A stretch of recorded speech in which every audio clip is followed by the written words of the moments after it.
Hello, and welcome to A Conversation With. This is part of my interview series for my Skeptical Inquirer online column, and the interviews are normally with skeptical activists and science communicators. Today, however, will be a very unique episode. Why is that, may you ask? Well, today's special guest is Jeran Campanella. Welcome, Jeran. Thanks so much for joining me today. Hey, appreciate you having me. Well, for my audience who do not know who you are, it's probably because they've not paid any attention to the flat Earth controversy. So I'll admit I had not heard your name until just a few days ago, maybe a week, when I saw your talk at LA Skeptic Camp. So that was called The Sun Circled, So Why Do Flat Earthers Exist? And I found that absolutely fascinating, and I had to get you on here to introduce you to Skeptical Inquirer followers and also to ask you some questions about that. Awesome. Let me tell the audience You tell them. that you giving a talk at the Skeptic Conference was also an unusual event. And the reason is because until just a few months ago, you were a flat Earth believer and proponent with a significant following. Your YouTube channel is called Jeranism. Am I pronouncing that correctly? Correct. And has over 160,000 subscribers. And your Facebook, by the way, if anyone looks you up, it's the same name. My understanding is that your involvement in the flat Earth community was so important that you rated an invitation to be taken, I'm jealous, on an all expense paid tour to Antarctica for something that's become known as the final experiment. And for people who want to look that up, in my text column, I will put the link for that on Wikipedia. So this expedition involved a number of flat Earth believers and globe believers. And Jeran, can you tell the folks what was that all about? What's the final experiment, and why did you get invited? Sure. So there was a pastor named Will Duffy. He's out of Colorado, and he had a friend who he saw a post on Facebook that she thought the Earth was flat. He thought that she was kidding, and so he kind of started to ask some questions, and then he found out real quickly that she was 100% serious. So he started listening to flat Earthers and globe Earthers talks in their streams, and he found a common thread, and that is that flat Earthers said that there is no 24-hour sun in Antarctica, and globe Earthers say that there is. So from there, he kind of came up with this idea that he would be willing to pay for one flat Earther, one globe Earther, to go to Antarctica and figure out whether there is or isn't one, and he thought that would kind of end the discussion, so he called it the final experiment. So what he did at first is, once he came out with that video that said basically that's what he wanted to do, he then put up a poll and let the audience vote on who they thought they wanted to see go from both sides, right? One globe Earther, one flat Earther. So they overwhelmingly picked Dave McKeegan, which is a great guy. He's on YouTube. He does a lot of debunking stuff as a photographer, but he'll do videos all the time on flat Earth debunks or things like that. So he got selected by the globe Earth side overwhelmingly. And then on the flat Earth side, a guy by the name of Dave Weiss, or Deep Inside the Rabbit Hole, was selected as number one. And when he was asked, he turned it down, just saying, no, I don't want anything to do with that. And then I got second place. So for me, who's been here for 10 years, I've always known that the South had to be a lie. In order for flat Earth to be true, you need the South to be much expanded. You need it to be completely different than the globe calls for. And so I've always known that. And I've always said, and I could give reasons why I thought that originally, that there was no 24-hour sun in the South. And so when I found out that this is what was going on and that this is kind of a once-in-a-lifetime trip, and then I also looked at it as a way of, man, if I went down there and the sun did circle, then I would know that I've been wrong. And I would know that it's time to hang it up. So to me, it was a very inviting kind of situation. But then, of course, immediately flat Earthers started whispering between each other and making videos about anybody who went along with this idea was compromised or paid off or part of some master conspiracy. And so it kind of became this whole thing where people were messaging me and calling me and saying, don't have anything to do with it. Don't get involved with that. It's going to be some scam. They're going to do something. And I said, well, I don't know what you mean by some scam. If they're going to fake the sun or anything like that. I would, right. You're going to be there looking up at the sky. How correct. could they scam that? Yeah. So to me, I was like, as long as I'm the one going, and I hate to be selfish like that, but it was a selfish kind of move in that. And then I felt like I would owe my audience that, right? I would owe my audience at least going down there, seeing it, coming back and saying, look, I've been wrong. And here's the truth. And then part of me, be it a small part, really thought that the trip would be, well, I think if you go back and look at the 3 months prior to the trip, I thought for sure the trip was going to be canceled, or there would be something that would happen that would make it not take place. That's what I was going to ask you. Yeah. So you're telling me yes, you thought it possibly in your mind this was a scam to see if you'd agree to it, but they really couldn't send you down there because then you'd find out the truth. Yeah, and there's been probably in the last 10 years, 3 or 4 I can think of moments where there's something like this that started to get going. And in every case, it ended up being some sort of scam. So one time they were going to fly a bunch of people on basically a circumnavigation flight. Uh, that was how it was billed. And a bunch of people donated money towards some people that were going to go, and then it got stolen. What ended up being a total So, fake. oh. So So was that going to circumnavigate Antarctica or just around the equator? What was no, the it was going number? to be like around the Earth. So it's supposed to be. I mean, it wasn't like one flight. It was basically fly to here, land, get up, go again, land, go again. So there was a couple guys. I remember one guy's name is Greater Sapien. He's a YouTuber, and I know he had gotten like $20,000 donated, and then it was stolen from basically the people who were putting it on. Anyway, I don't know a lot about that other than there's been a few of these that have shown up to be not true.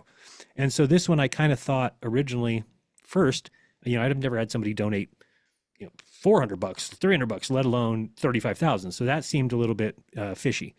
And then people started to say things about this pastor, that he wasn't a real pastor, that he was actually a Satanist. I mean, just this nonsense.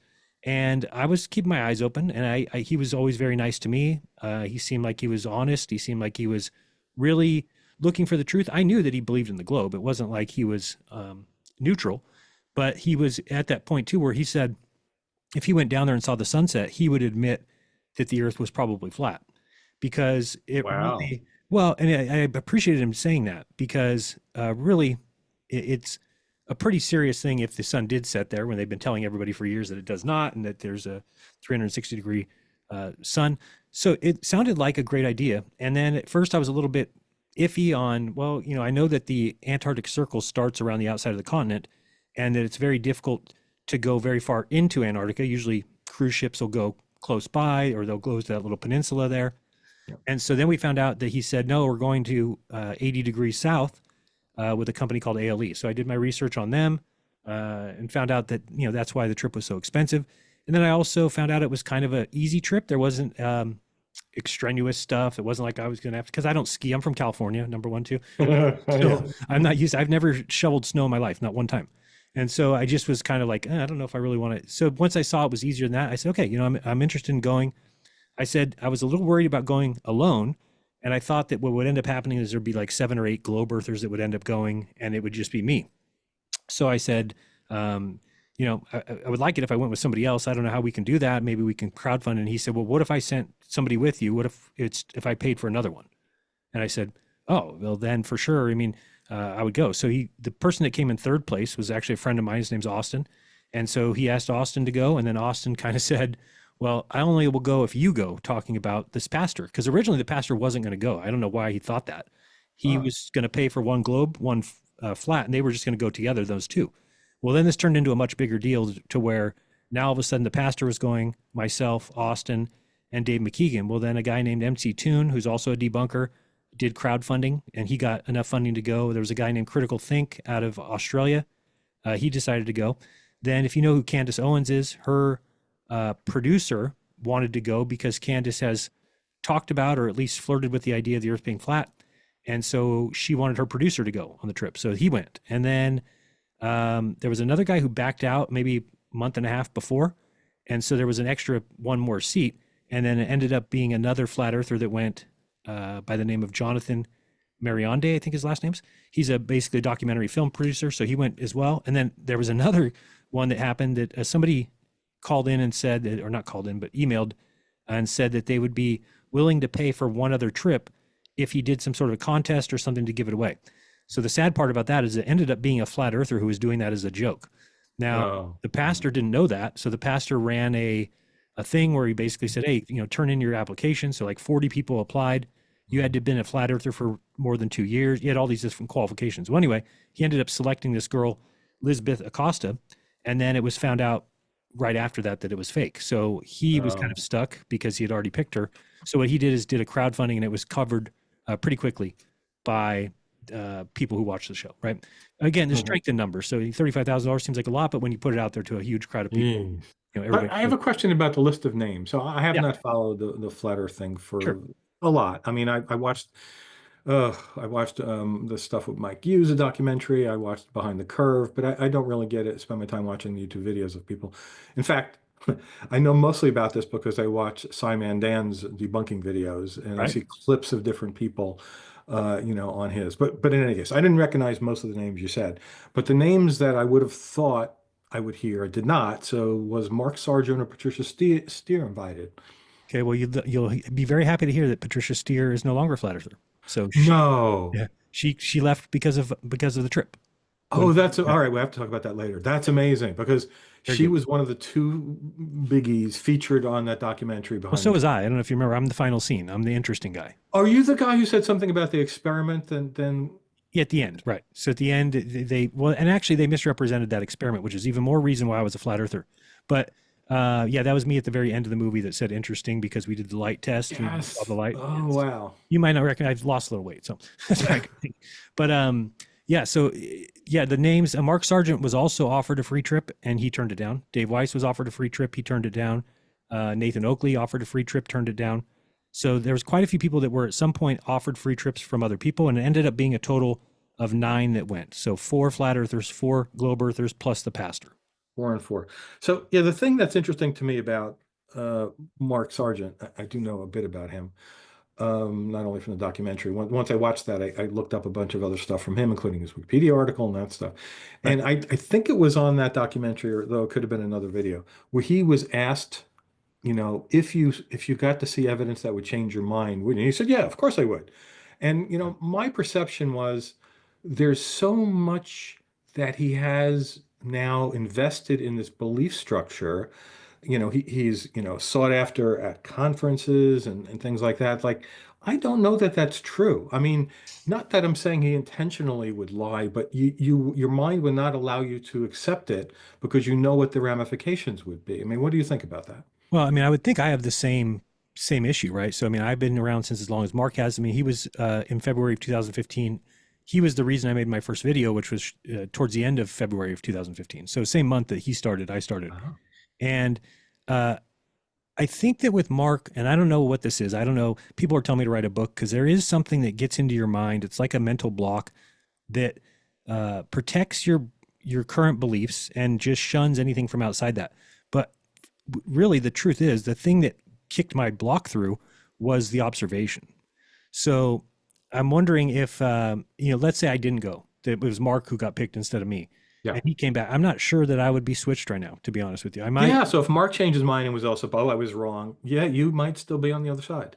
Yeah, I mean, I guess I wouldn't be doing it for the reasons that flat earthers are today. They're claiming it was all fake to CGI in a studio, which is just really dumb because it's not. It was so obviously real. In fact, we had like 10 cameras out there doing 360 footage, doing 24, basically live streams, and then also having full like we have one full 24-hour video. So it's 24 hours of video. It's not time lapse every 5 seconds, 10 seconds every minute. No, it's a real video, and that's up on the channel, The Final Experiment, right now on YouTube. If you want to check that out, it's in 3 separate sections. You got to watch. Who's going to watch 24 hours of video, right?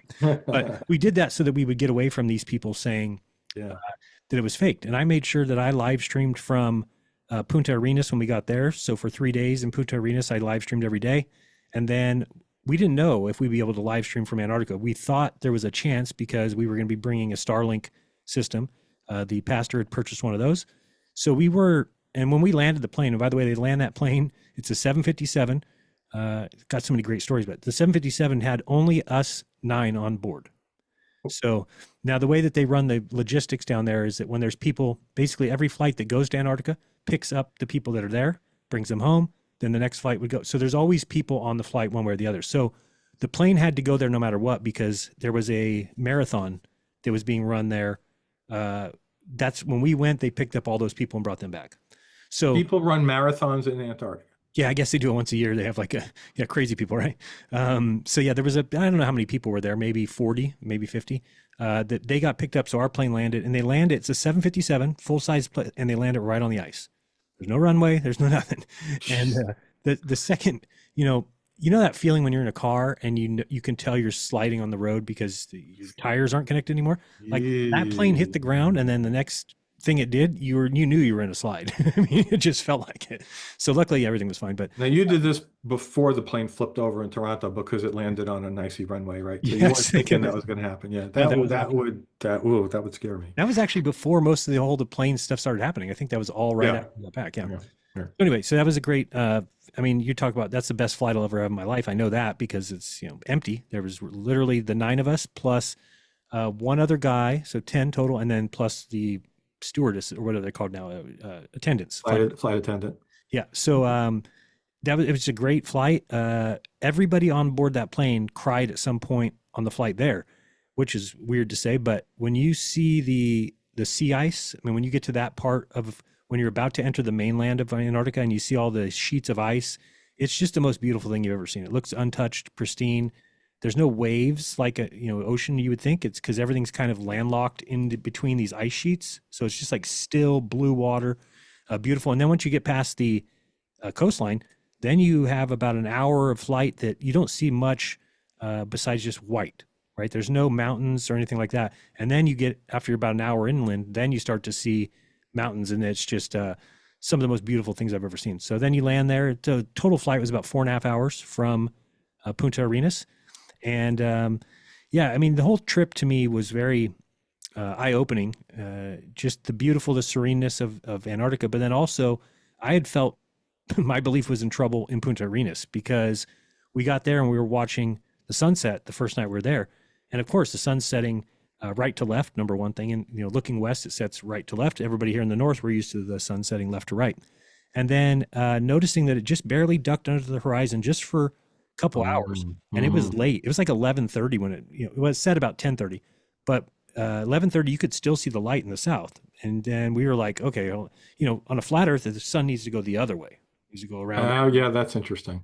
Right. But it's going this way and it kind of looks like it was going under the earth. And so you're thinking about it. And then that hit me like, okay, I know that the sun's above the Tropic of Capricorn on December 21st. This was, a couple days before that, December 15, 16. No. This would have been December 12th.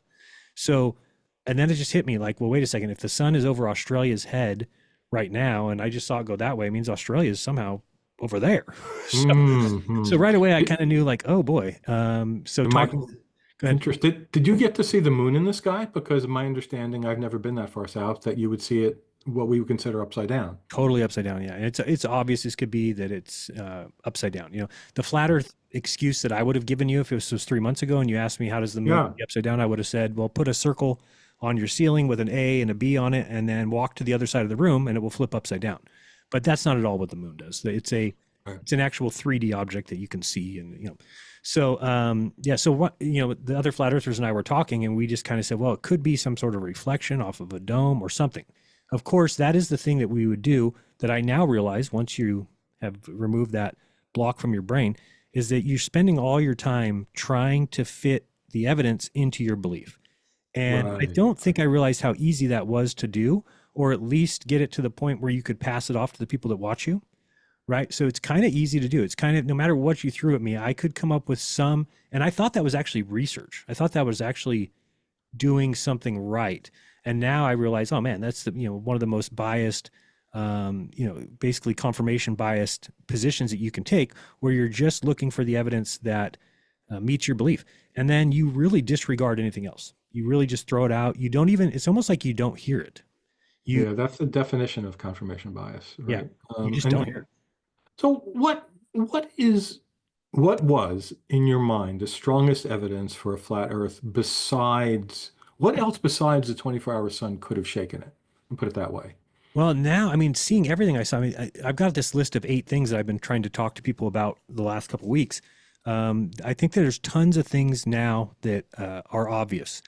Things that I never, the South Celestial Pole, right? I mean, it can't exist on a flat Earth. And yet there it was in Punta Arenas. I'm looking at it.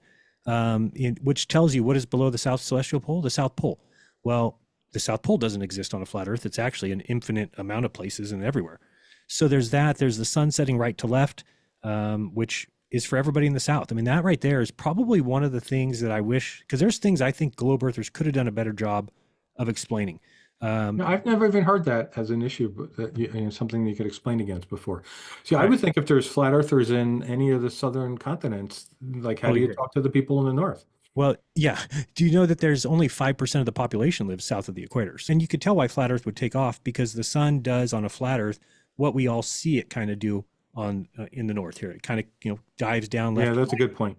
So Well, yeah, that's most people don't get to see the southern constellations and South Star. Yeah, that's right. right. And it's weird. It's weird to see that. So I'd kind of reached that conclusion kind of quickly. And then it just started flooding my head with, okay, what I'm going to do is I'm going to try and get everybody to, when I get back, I'll talk about we need to go back to the drawing board. But I quickly realized, I guess by the time I got back, that just wasn't going to work because I would be lying, and that was I never lied to my audience. I was honest. I was honestly wrong. I pushed, fake things. I pushed false things, but not knowingly. It wasn't But like you didn't know it, right? Right. yeah, You cannot imagine how many people I talk to, not in the skeptical community, even just your average folks, right. when they hear I'm a skeptic and I write for shit, you know, like, what about those people who say they believe in the flat earth? Most of those people that I know who would say that don't believe anyone believes it. They think Right. everyone is a Poe Right. or, making money off of it, and that's why they're saying it.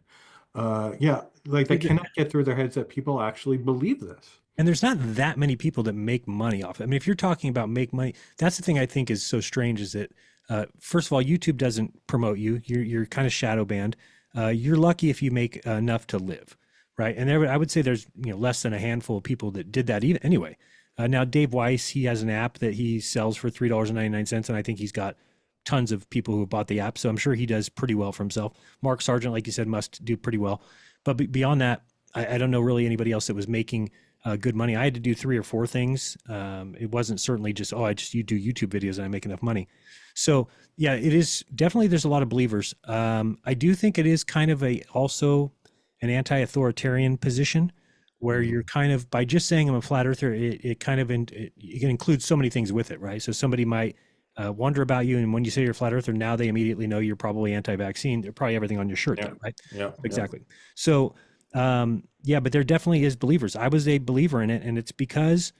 So what happens is you first, and this is a story most of us will tell, that at first you tried to debunk it when you heard it because nobody hears flat Earth and doesn't Right. think that's silly as hell, right? You think it's silly. My wife is the one who brought it up to me first by just saying we had basically come out of religion. We had both.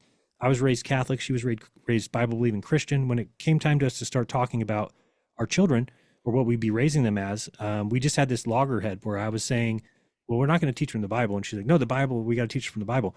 I'm like, no, no, no, men wrote that. So we had this little disagreement between us too. And so we said, well, let's start looking into it ourselves and doing that, we came to the conclusion that we were lied to about religion after about a year of looking into it. So we had got to the point where we said, well, let's drop the religion, let's drop everything, let's build our belief system from the ground up based on what we can prove. So a couple of weeks after that, she was looking out our bedroom window and she said, do you think the earth could be flat? I'm like, what? No, that's stupid. I said, you've gone to Germany going east. I've gone to the Philippines going west. Planes go around it. How would that work on a flat earth? She goes, I don't know. I was just asking. I thought we were going to, like, no, that's stupid. So after I said that, it was another couple of weeks went by and I just happened to see this site by Eric Dubay that had the AE map, the azimuthal equidistant flat earth map on it. And when I saw that for the first time and I realized that planes can go around the earth, on a flat plate, right? They can go around it. It just kind of was very strange to me that I was just 2 weeks ago telling my wife, like, no, that's stupid. That's dumb. But it was because I just couldn't picture how planes could go around a flat earth. So now I'm looking at this map thinking, okay, I could see how planes could go around it east-west. And I said, but they wouldn't be able to go around it north-south. So I then started looking into that and I found that there's just not a lot of records of people doing north-south circumnavigation. Now there's a few, but this is one of the things that you'll do to dismiss evidence. So there's this guy, Sir Ranulph Fiennes, I think his name is. He's the world's greatest explorer, they call him. And he, in 1979, did the Trans-Globe Expedition, where he went supposedly north-south circumnavigation over a course of 3 years. So I was looking into him a lot because I wanted to kind of do some background checking on him. And I found out that he was in court not very many years ago, and he admitted to faking accidents on expeditions because there was a girl that went with him, and he asked her to fake an accident. She said, okay. Well, she ended up getting hurt. And so she took him to court and he had to admit that was true and then he ended up winning the court case because she knew that she was going to be doing this, right? Anyway, so what happens there is it shouldn't really, just because somebody does something over here doesn't mean that they faked this over here. But for me, if I'm looking for that evidence, as soon as I see that, dismiss them altogether.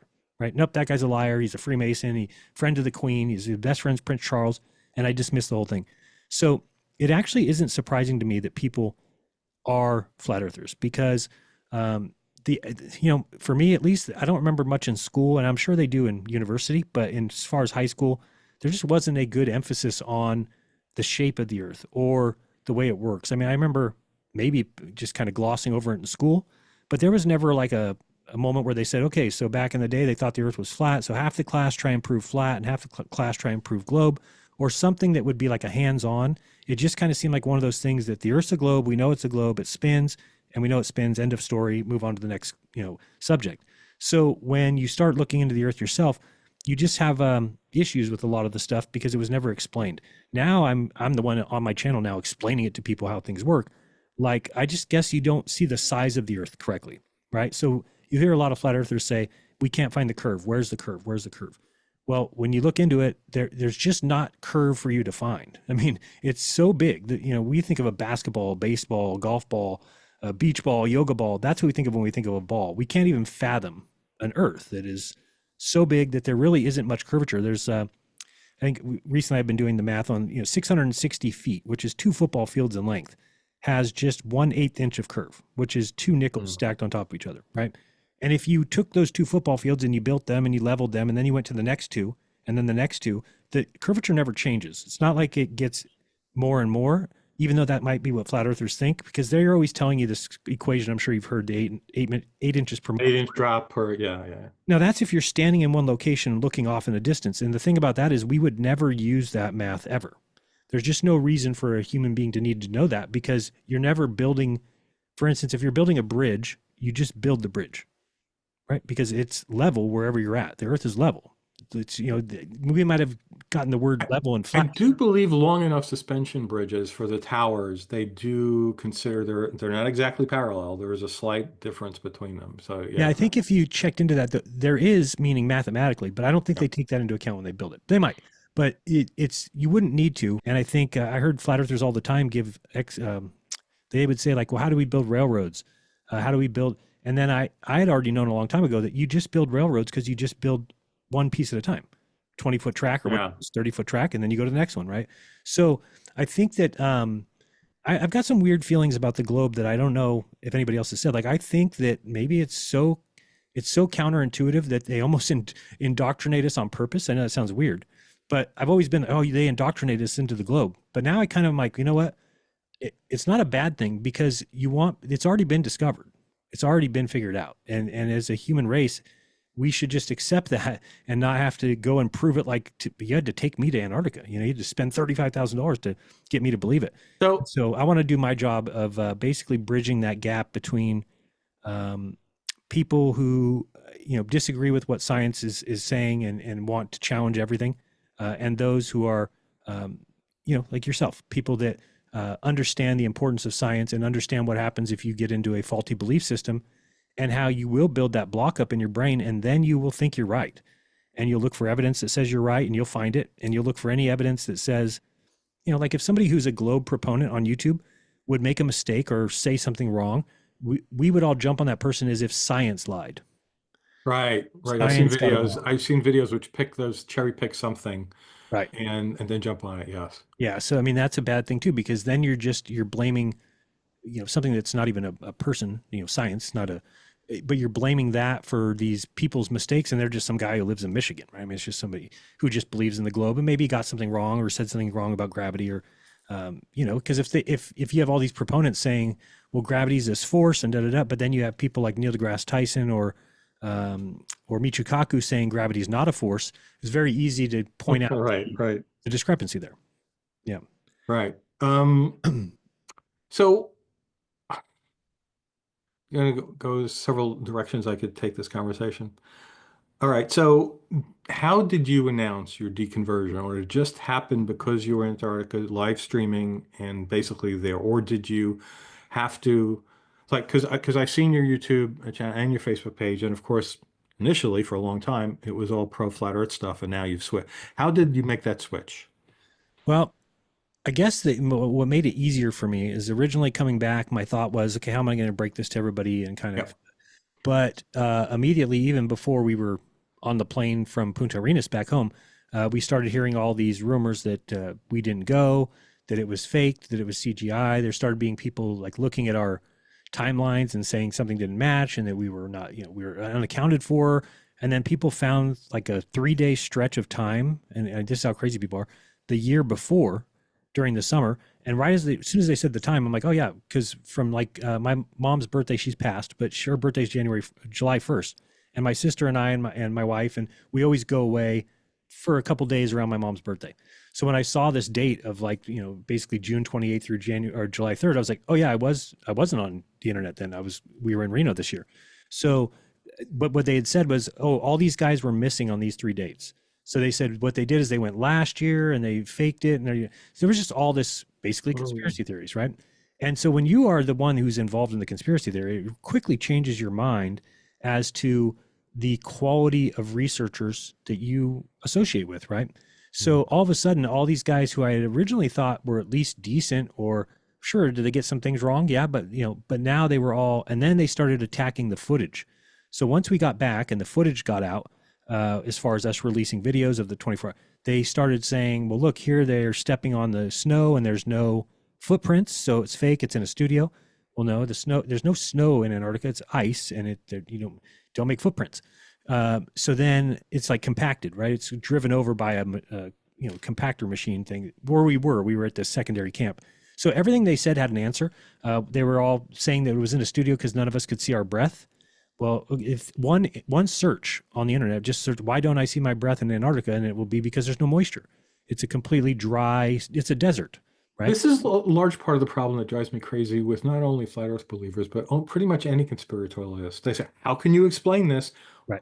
As you said, you go to Google and you ask the question, or especially with the AI chat things now, Yep. you'll get an answer. It's Right. like I They don't don't even do that. understand.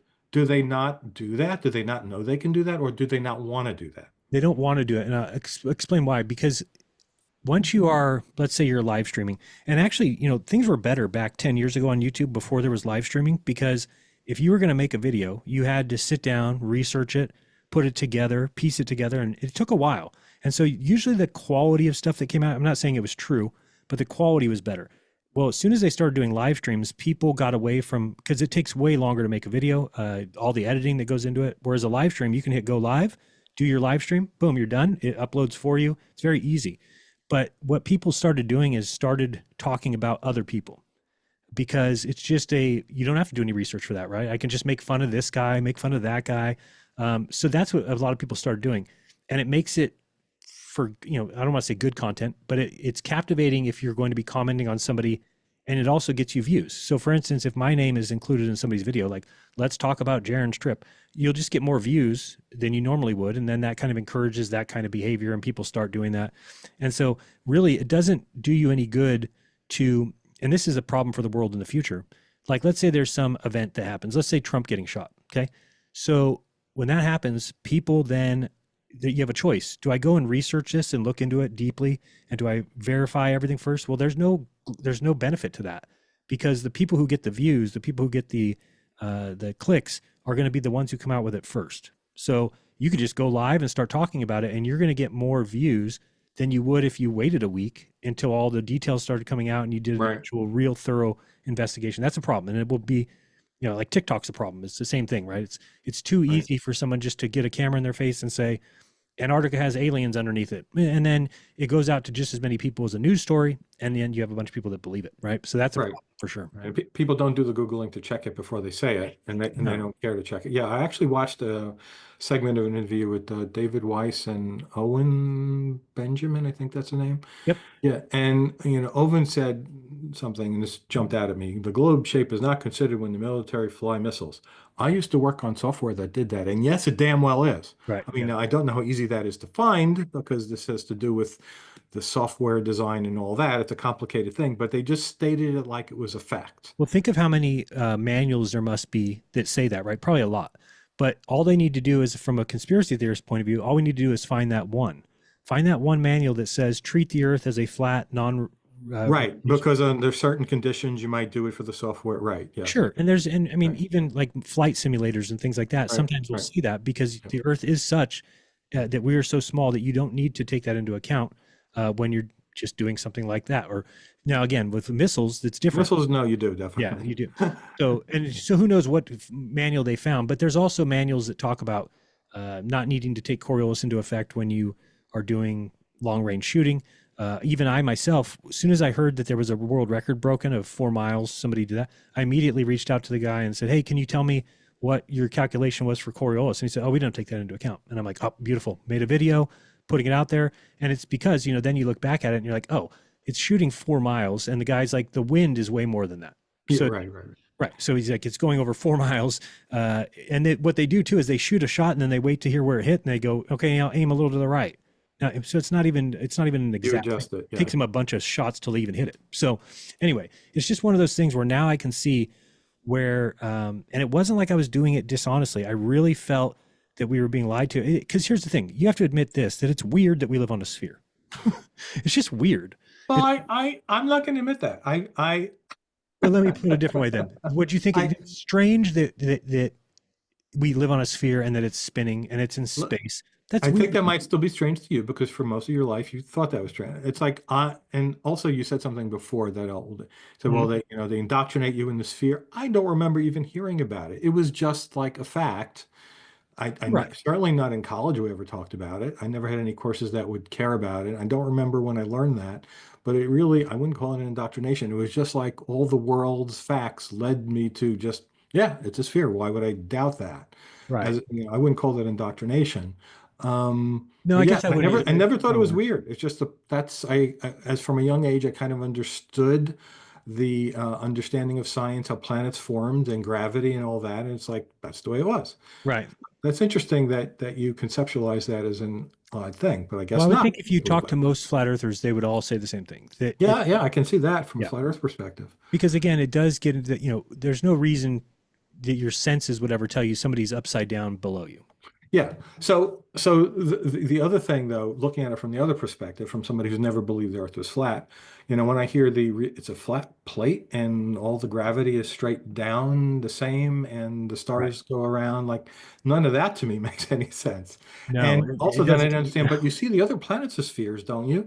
Then you have to come with excuses. Well, they're projections on a dome, as opposed to it's just what we see. Right. Yeah, I mean, those kind of things are, it is a non sequitur to say the sun is a sphere, the moon is a sphere, therefore we're a sphere. They don't actually connect. It could not, but it is, once you realize it, you're like, okay, that does make sense. We're all just part of this big system.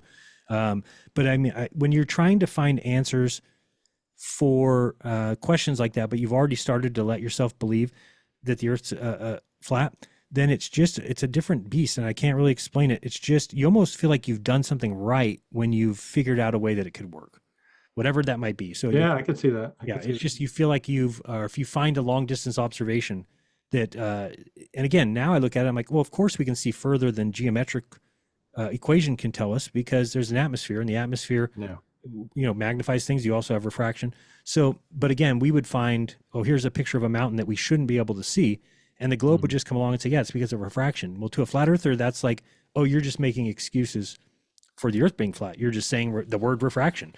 We don't really see it Mhm. as something that's measured, something that's calculated, something that can be shown to be the case. And again, the problem with refraction is it varies, right? So it's not going to always be the same. It's not going to be, I see this exact amount of mountain every day. It's going to be, sometimes I see a lot, sometimes I see a little.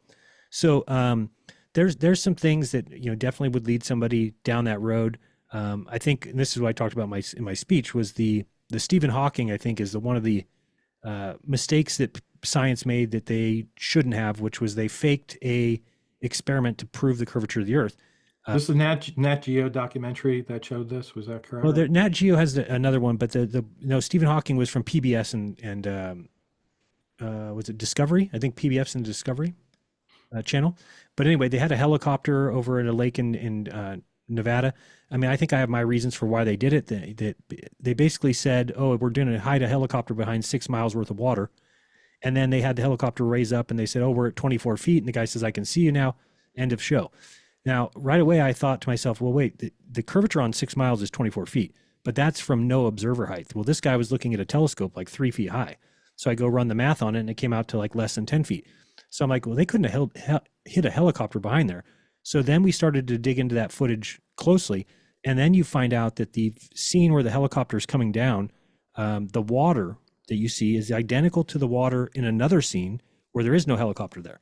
So right away, you know that's impossible. What they did, in my opinion, is they probably got out there, tried to hide the helicopter a couple times. It didn't hide because of the incorrect math. And then they just said, well, we'll just do it in post. Right. It's kind Because of the ends justifies the means. right. Because They know the the Earth's Earth's a a sphere. sphere. Correct. We couldn't do it this way. We goofed up. We don't have enough money to do it again. Right. Let's just do that. Yeah. Now I see why that's okay, why they did that. But what they don't realize, or what I think maybe science people or proponents, skeptics might not see, is that is hugely damaging when you're talking about conspiracy theorists who are looking for those kind of things, right? Yeah, you're looking for the smallest thing to Right. to latch onto. And no globe earther would have ever found that. No globe earther would have ever seen that because nobody's looking at it like a flat earther is. A flat earther is digging into that footage to try and find something. And then when you find something like that, well, now globe earthers can't even argue against it. There's nobody who's ever even tried to say it's not Right. fake because it's obviously fake. Of course, that's not science. That's production people and a Correct. company making a for-profit, Correct. video, movie, documentary, whatever. So, But it was Stephen but still, Hawking. I can see the point of view that this is them faking it. Yeah. Well, and so the question becomes to me when I told people that I no longer believe in the flat Earth. The first question, well, what do you mean? Why would Steve Hawking? Why would they fake that curvature experiment? So I don't have an answer for that. I can't answer that. So that's just, maybe it's just my personal thing because I've had so many people bring that up, and it's hard for me because I can explain everything else, but I can't explain that. So I think you're right, though. It is just a TV program. We look at it as different because it's PBS. It's got Stephen Hawking's name on it. Yeah. And they build it as here's 3 ordinary people that are going to go out and prove the shape of the Earth, and then it's not real. And then I don't know if you know who John Tiller is.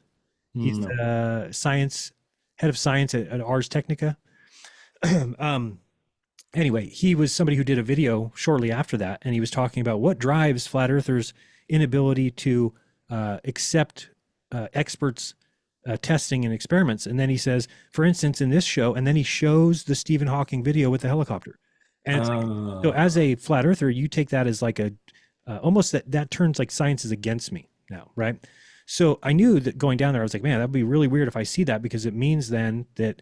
And then just to bring up one more time about my experiment in Behind the Curve, that was a complete misrepresentation. We did many observations that night, and they just took one from the middle where I said, interesting. Yeah. So go into detail for a little bit, who people Sure. haven't seen that. Yeah. So we basically, I got called by a company and they said, hey, we're doing a documentary. We have Mark Sargent. We have these other people that we're doing. And we found out you're doing an experiment. Can we come film it? And to me, who had been planning this observation and I didn't really have anybody to film it, I said, oh, that's actually a great idea. Yeah, if you guys come out and film it, yeah, we have camera crews, we've got lights, fantastic, come on out. So they came out and we did this experiment that night. And we cut holes in panels. We were trying to see across 4 miles to see if where the light was at the distance. So we basically cut panels at the same height all the way down. And then at the very last station, somebody would be there with a light. And would we see it when it was held up at what the globe Earth calls for? Or would we see it at the same height of all the holes, which would tell you that it's a flat Earth, because we were able to measure off the canal right next to us, the water. So in the middle of that night, and there was experiments that we saw that were more flat Earth related, and then there was some that looked like they were globe Earth. So we all walked away from that night thinking nothing was shown. Right? We just said, it's nothing proven. We just have to try it again. And I felt bad for the camera crew that was there because they were there all night, and we didn't get anything definitive. We even tried to repeat things, and it just wouldn't come up right. So we walk away from that. Now, I wasn't until I heard that the movie was coming out, and then somebody said, oh, the movie, they're like, you're the last scene. I'm like, me, what about me? And they're like, when you said interesting in that experiment, when you guys showed that it was curved, I'm like, what do you mean? I don't know anything about that. They're like, oh, you'll have to see it. You stand there and you say interesting. Well, as soon as they started saying that, I'm like, what was interesting about? I was like, oh, I do remember one time where the guy was holding the light at 23 feet. We didn't see it. Then we said, okay, go down and hold it at 17. And he's like, okay. I'm like, where do you have it right now? And he said, have it at 17. I said, okay, we don't see it. And my confusion was, we just didn't see it at 23. Now we don't see it at 17. What is going on here? So I said, why don't you hold it above your head? So he holds it above his head. I see the light and I said, oh, interesting. And that's because it was in the middle. So it was like not a flat Earth related experiment it wasn't a result of flat or a result of curved. So that's the way that we had walked away from that. So when they misrepresented that, again, to me, that's even more fuel for me to believe that the Earth is flat. They had to lie about my experiment. Now, granted, we want to go do that test again. MC Toon, who's a debunker, myself, just because I think it kind of rounds off some of the things that are kind of left ambiguous.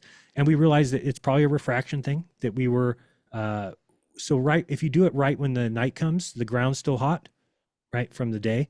And then you basically, if we were doing it right when it started to sunset, and that's not a good time to be doing tests. And we were really close to the ground, which is also not a good time to be doing tests with refraction. And when you're only doing 4 miles, there's really only 6 feet of, well, it was actually 3 feet at that test. So 6 feet of curve. And it's just, that's probably why we were seeing both ends of the results, right? We were seeing the kind of light move around, it's changing. So that to me, I thought the movie was great, to be honest. I thought that it was beautifully done. It was, other than the ending, of course, because I'm in the ending, and that was kind of frustrating. Yeah, so that test, that movie did kind of do some damage to my maybe really having an open mind to it. From that point on, I was like, oh, it must be true that the Earth's flat and that these guys had to lie about it.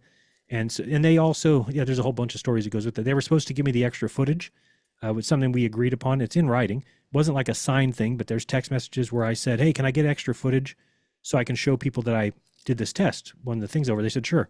Well, then once the thing was over and they were putting the movie together and I asked for the extra footage, they said, oh, well, we got to wait until we find out what we're selling to who. And I said, okay. So they waited, then they sold it to Netflix. And then I said, okay, now can I have the footage? And they said, oh, you know what? Netflix put in the contract that we're not allowed to give out any of the footage. Which just didn't seem true.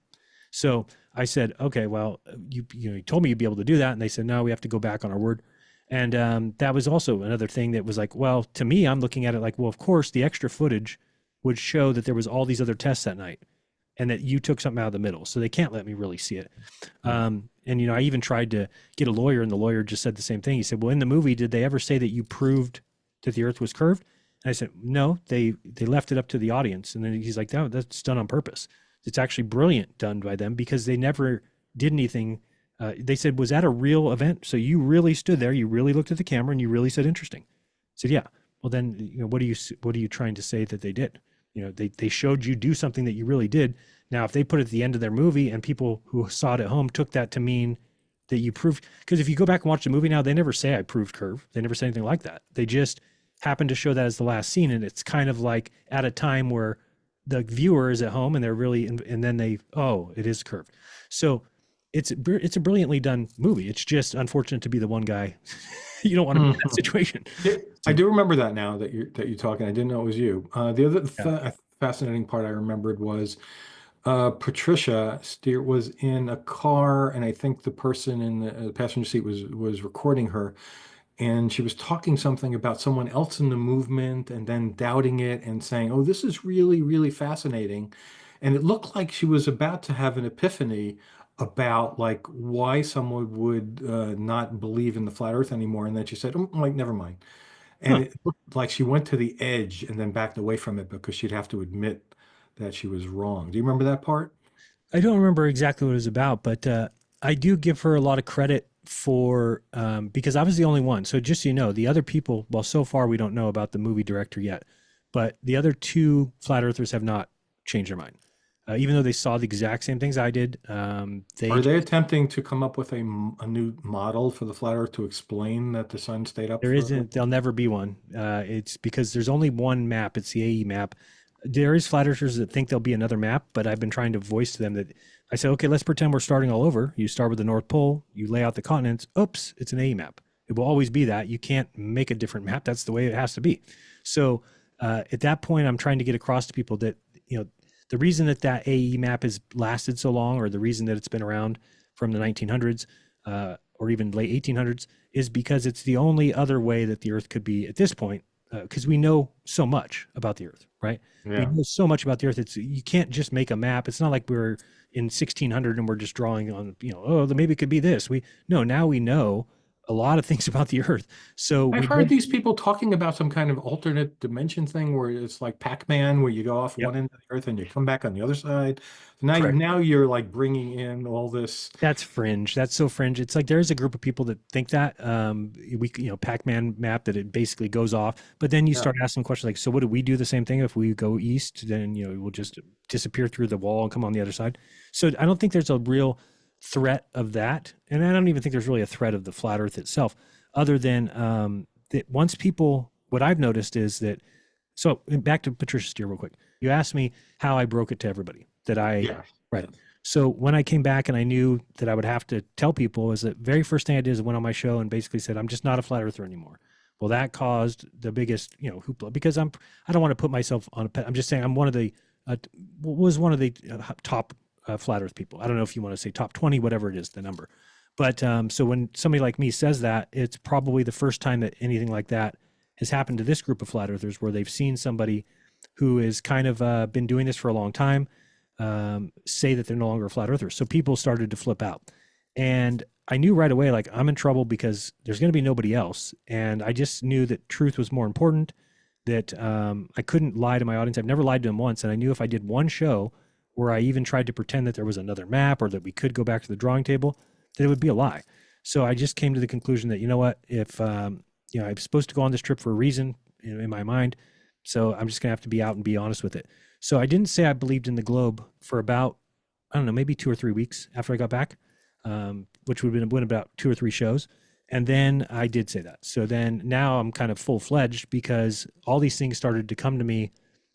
And I really think I really have to blame it on there's some sort of mental block. And I knew the second it was gone, because all of a sudden every time I thought about any of my previous, I was able to like debunk myself just very easily. Like I understood it finally. And it had a lot to do with the sun. I think realizing, and I never knew this, that if you dropped me blindfolded today, anywhere in the world, I would take the blindfold off, and by midnight, I'd be able to tell you whether I was in the north or the south hemisphere. I'd be able to tell you what my latitude line I was on. I'd be able to tell you what the time of year it was, just from the sun and from the North Star and from or the Sigma Octantis. So I think some of those things I'd never really understood. And to be honest, I certainly am not saying, oh, I was super smart and a flat earther. No, I mean, I didn't go to college. I always felt somewhat intelligent, but I think this kind of, made me change my mind on that a little bit. But it was because of you think you're more intelligent than you are, because as you're starting to research this stuff and you find these little things, you just become kind of an expert at nonsense, really.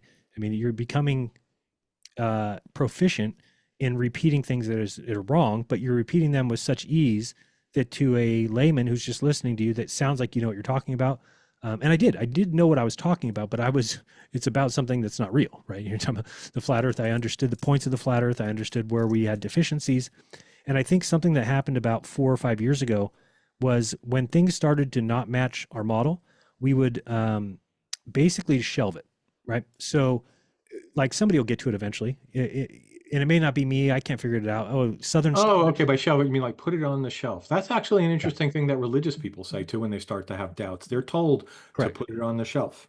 Right. And, as a religious person, I was told, anything from outside the Bible is from Satan. And that's kind of the same thing. It protects you from having to question your beliefs. By shelving it, is like somebody else is going to get to it. Well, the thing that started happening, and I'd say about 6 months before the trip, maybe a year before the trip, is there was some things that came up that we had never heard before that were serious problems. And somebody in the community would come up with some stupid explanation that was just so off. But then I'd start hearing everybody repeat it. And then it became like the thing. And this really bothered me. So about 6 months before the trip, I was already starting to be kind of looked at bad, because I was already saying things like, no, I'm not accepting that. That's not an answer for that. One guy started saying, when we found out somebody was going to go down to Antarctica and look for the 24-hour sun, somebody started saying, well, all flat models predict a 24-hour sun. And people would start saying that. And I would just be like, no, hold on. I said, no, the flat model does not do that. There's no flat model that predicts it. So stop saying that. No, all flat models. And then I would look at what they were doing, and they basically took a snapshot of the, so this guy, Walter Bislin, made this nice model, and then he made a flat earth version of it to show the impossibility of it. Okay. Because it had light coming from who knows where, appearing in your personal dome. Well, the flat earthers just stole it and said, no, this is real life. It's like, no. So you mean there's an apparent sun that just shows up in your sky exactly where the globe calls for it? Like, that's theft. That's not, well, people just started repeating it, and they all started backing it. And so that was a big thing for me, where I said, okay, hold on. I'm not going to deal with that. And so I started to kind of go after some of these flat earthers themselves. So to me, it was like perfect timing. Everything was just perfect. When I got back, you have people saying it's fake. You have people, my own, there was a guy that was on my show every single week. I would call him a friend. We talked pretty much every day. And when I got back, I heard that he'd been on his channel for a couple of days saying that it was a fake experiment, fake trip. And I would be So like, he was calling you a liar. yep.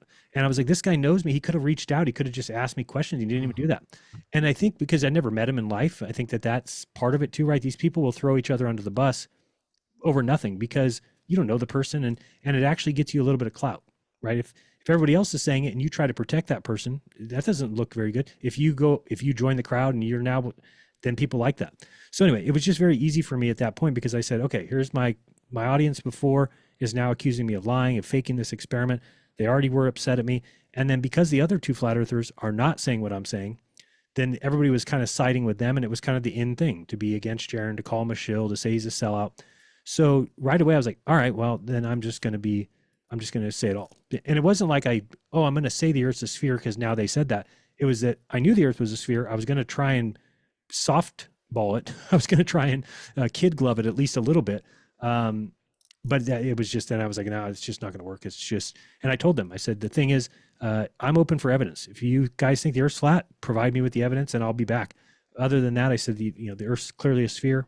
It's, and I used to think that you could fake people on where they live. And now I don't even believe that. I don't think you can fake somebody. You can't pretend you live somewhere that you can't, or that you don't, because I'm not following that. What do you mean? okay, so I remember there's this guy MC2 and I'm having an interview with him and I asked him, could there be a flat plane that we all live on? And then cartographers or projectionists project that onto a sphere.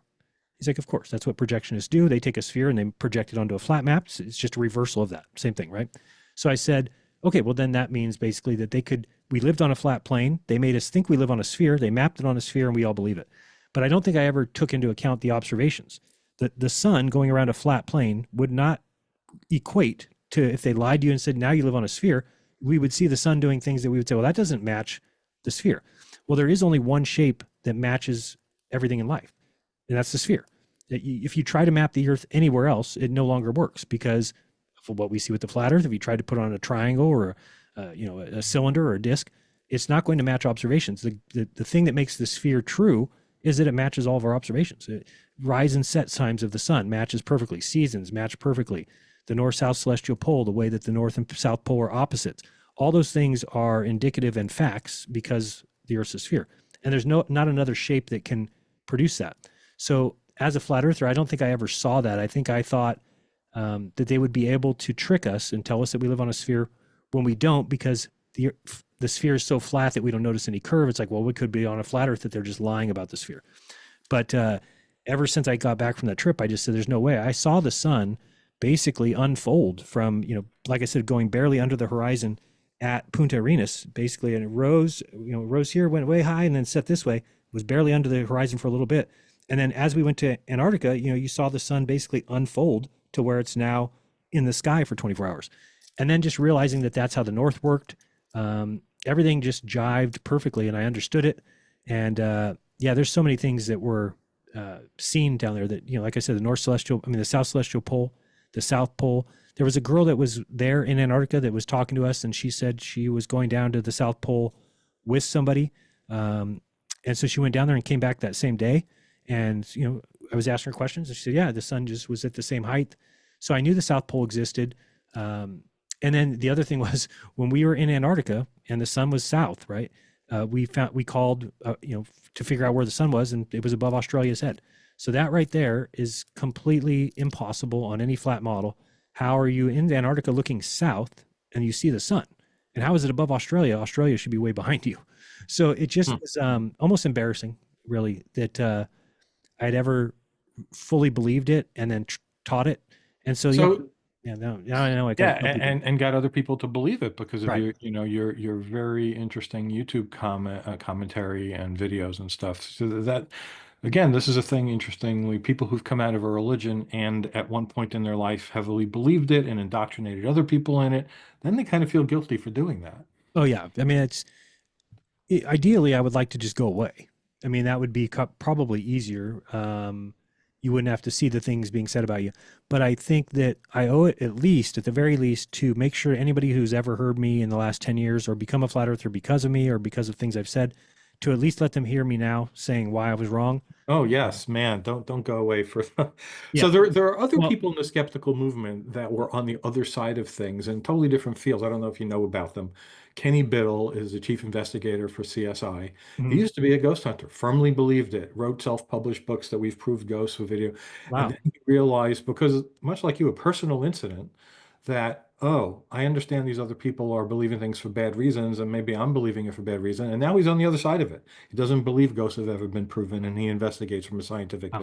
standpoint. There's a woman who is a naturopath, Britt Hermes, who, became a doctor of naturopathy and all that, and then realized, oh, this is just utter BS and it's dangerous. And now she has come and in both, at least in her case, she became the devil, to the community of naturopaths. They sued her and all that kind of stuff. I think Kenny has maintained a really good relationship, regardless, with the people that he used to work with, because he's got that kind of personality. But still, it's one of those things that you have a personal experience, and it's what changes your mind more than anything anyone else can tell you. Yeah, and I've heard a lot of people say they're really happy with what I've done so far because they say I've got something that the debunkers don't have, which is I've been a flat earther. Absolutely. Right. Yeah, and that's the same thing with Kenny and also with Britt. Right. Yeah. So I'm going to ask you about this. Yeah. There's a thing in the humanist community that's understood when people leave a religion. They go through something that's been come to called deconstruction. It's a deconstruction process.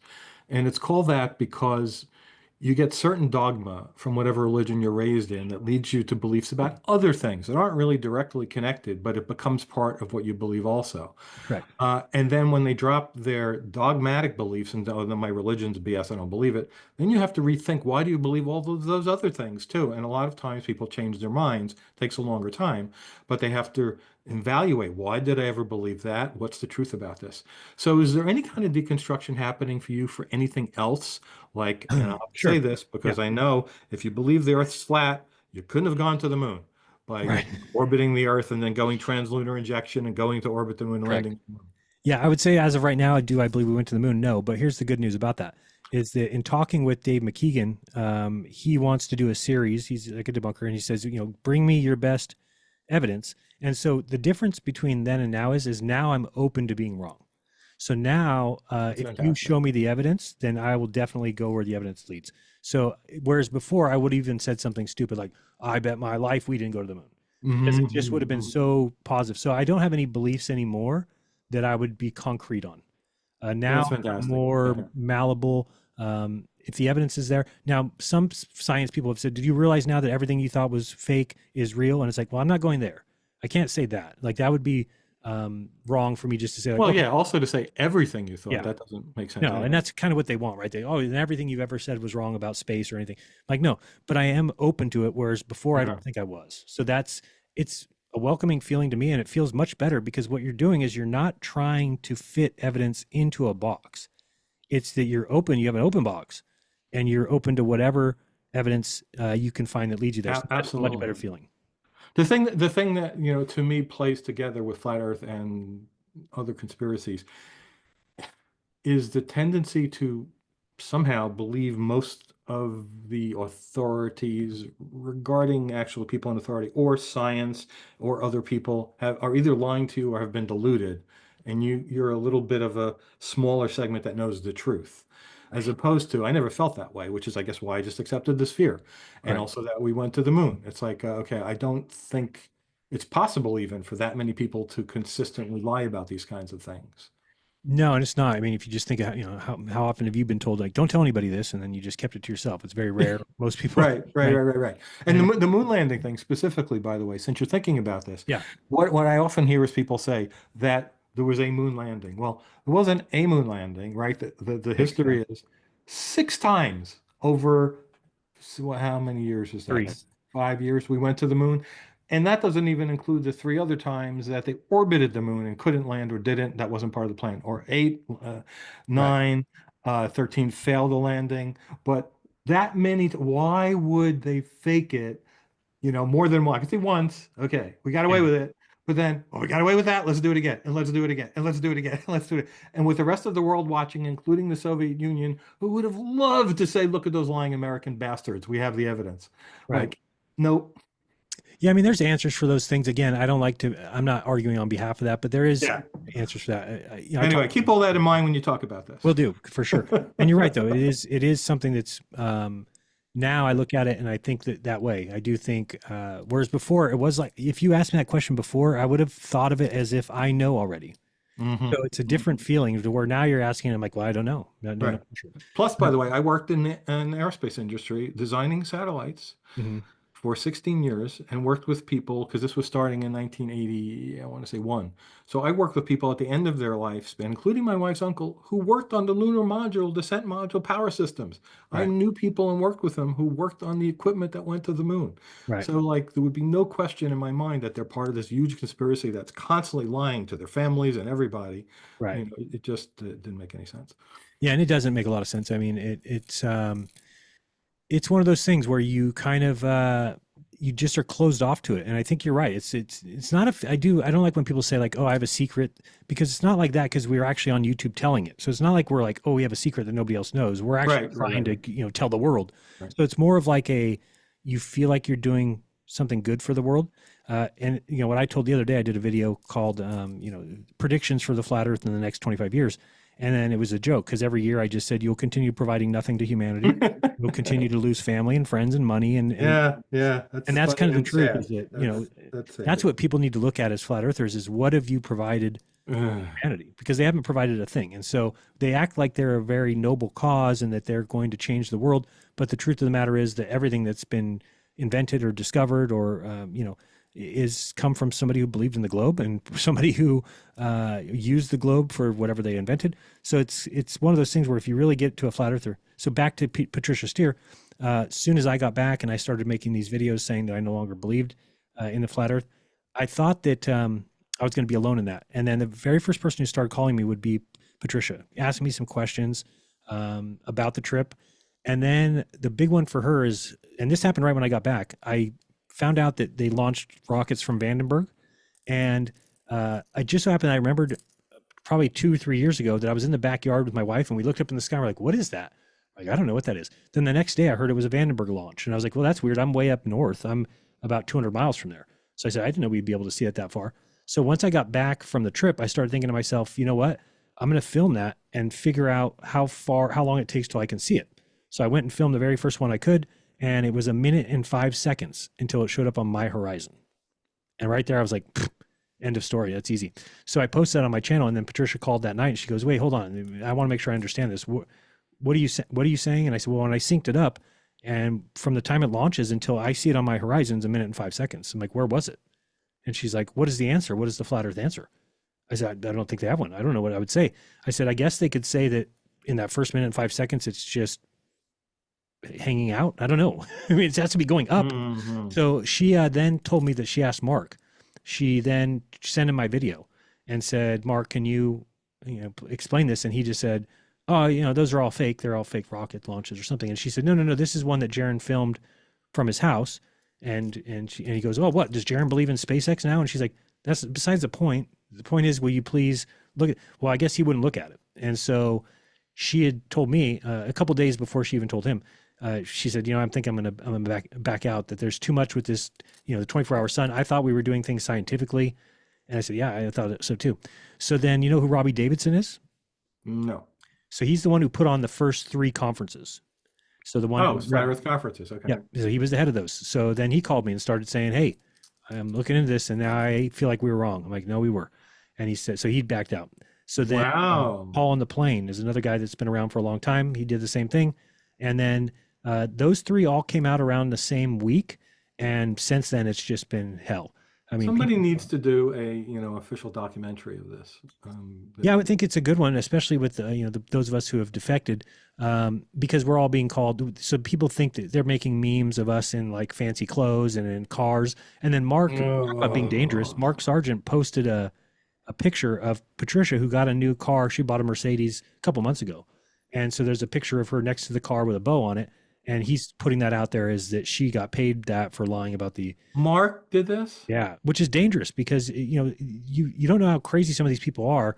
If they hear that and they think that she legitimately sold out, I'm not going to say that they would do something. I don't know that, but it's still dangerous. I would never do that. So it's just kind of one of those things where, and I get it with Mark, it's because Mark, who's Mark without the flat earth, right? It's like you said, he's everything he is now that. So can he just come to the same conclusion? Whereas me, I wouldn't say everything I haven't made a big deal about it with my family. As soon as I saw that there was a lot of, I was the one telling people like, don't fight with your family over this. It's not worth it. You know, because I would see people say, well, I don't talk to my brother anymore because of flat Earth, and I'd be like, why would you do that? I said, because let me guess, you called him a moron and he called you you know, and I said, what happens then is you both dig your feet in and you no longer look for evidence, that you now just want to protect what you've said about the other person. The other day I had somebody call me crying and crying because their wife left him 5 years ago. That's because of flat Earth. That's where it hits even more home than anything else. Cause you're like, oh my goodness, did I contribute to this? Where you know you pretty much did. Now you're not the only reason. It's not like there's not other people saying the same thing, but you realize that I wasn't going to my family with it, right? Like, I mean, I mentioned to my sister, she's graduated college, and she would even, I bring up this one thing that is funny now that I see it. My sister one time told me in the car, she said, I just think it's weird that you're the smartest of the flat earthers. And I said, oh, thanks. She goes, it wasn't a compliment. And I'm like, Oh, she goes, it wasn't a so you compliment. mentioned your wife was the one that got you questioning it. Where is she Yeah. in this now? Everything, she's been right with me. So we became flat earthers. We did a podcast together. After some of the comments got pretty nasty, I just told her, hey, let me do this. You step out. We became parents. So she's taking care of the kids or the kid. And then she's just kind of been along with the whole ride. Now, when I got offered this trip, I kind of told her about it, and she's like, well, what will it tell us? And I kind of walked her through it, just the idea of the sun being out for 24 hours, and just, you know, explained how the sun needs to get around to the other side of the flat earth. So it can't just hang around in Antarctica. How does it bring heat and light to Australia? So she was definitely on board before I went, like, oh no, if you see that, the Earth's a sphere. We've been wrong. Okay. So, you know, when we went down there and saw it, it was a no-brainer to me. Now it's causing these other people to say, wait, what? Why would you, just because you saw the sun, it could be something else. There might be two suns. I mean, you name it, they've said it all. You know what, Dean Odell, who's a pastor out of Alabama, kind of the week we got back, he made a video of it. It's a sermon. It's him talking to his congregation, saying it was Satan who made himself into a ball of light and went Oh, around. no, please. Seriously? I'm dead serious, dead serious. I'll send you the link if you want to see him saying it. And it's just, that scares me to death, because I'm like, how does somebody like that have a congregation? How do you have people sitting in the pews listening to you say that, and they don't realize that if you can say that, you can say anything? Then you can rationalize. And he even says in his sermon, he says, I don't care if there's 56 suns doing whirlabouts in the sky, God's word is true. And that's very, very, very frightening. It's just, you can really be wrong about anything, and people will still follow you because of your personality, I guess, or what it is. Not really sure. Now you might be saying, well, isn't that what you're doing? Yeah, but I don't have the same audience. The people that are watching me now are the science people that pretty much hated me for all these years. But a lot of them have said the same thing. Like, they always found that I was being honest. I was wrong, but I was being honest. They could see that I wasn't like these other guys that, you know, the Nathan Oakleys, or these people that just make. Well, yeah, I mean, for having changed your mind after seeing the evidence is absolutely, proves you have integrity. So, so the last thing, please tell the audience the best way they can learn more about you and follow Sure. your saga. Yeah, Jeranism is the name of the channel. It's Jeranism, and that was actually originally meant to be like my own religion. Once I realized religion wasn't what I thought it was, I was like, well, we'll build my own belief. I will believe what I can prove. And so, again, as soon as you start having followers and things like that, then you're like, oh, I shouldn't have named it. I was wondering about that name. Yeah. So it was kind of I mean, if I could go back in time, I guess I would change it, but it's been around for years, and so I'll keep it for now. So yeah, Okay. Jeranism is the YouTube channel, and that's probably the best place to find me, or jeranism.com. The website might still have a little some flat earth stuff left. I've been trying to revamp it, but that takes time. So forgive me for any nonsense that is Well, there. I think it's interesting because people could see your former belief structure on there too. So Yeah, and on my YouTube channel, if you go back, you can definitely see some of the older stuff. I'm trying to figure out what's best to do with that. I think part of me says pull it all down. The other part of me says pull it down and put like a disclaimer on it and then reload it. Maybe playlist. Put the certain category of stuff in playlist with a disclaimer on the playlist or something like that. yeah, something like that. It just says Maybe. why I don't believe that anymore, or where I was wrong. Yeah. Yeah. So Fantastic. it definitely feels like a weight lifted off my shoulders for sure. And like I said, not trying to always figure everything out. Well, how did they lying to me about this and that? Where you're just like, okay, great, show me, and I'll be happy to believe that. So that's And I'm going to connect it again. This is what people say who come out of a high control religion, who decide to follow the truth. Yeah. And when they decide that they don't want to stay in it just because, and they decide something else is real, they usually feel like they have a weight off their shoulders. So yeah, that's Yeah, interesting. you didn't. Well, wait, you didn't even really know that was there. It just was like a stress of always wondering, oh, what's going to come up tomorrow that I need to explain. Yeah, yep. Whereas now I don't need to explain anything. I mean, the Earth's a ball, the Earth's a sphere, um, and I don't have any reason to explain anything. So it's much easier to move forward with that kind of take on it. And again, if somebody wants me to believe something different than what I've been taught in school, then all they need to do is provide the evidence for it. And I haven't seen that yet. So Good attitude. All right. Well, thanks again so much for joining me today. yeah, no problem. Thank you for having me.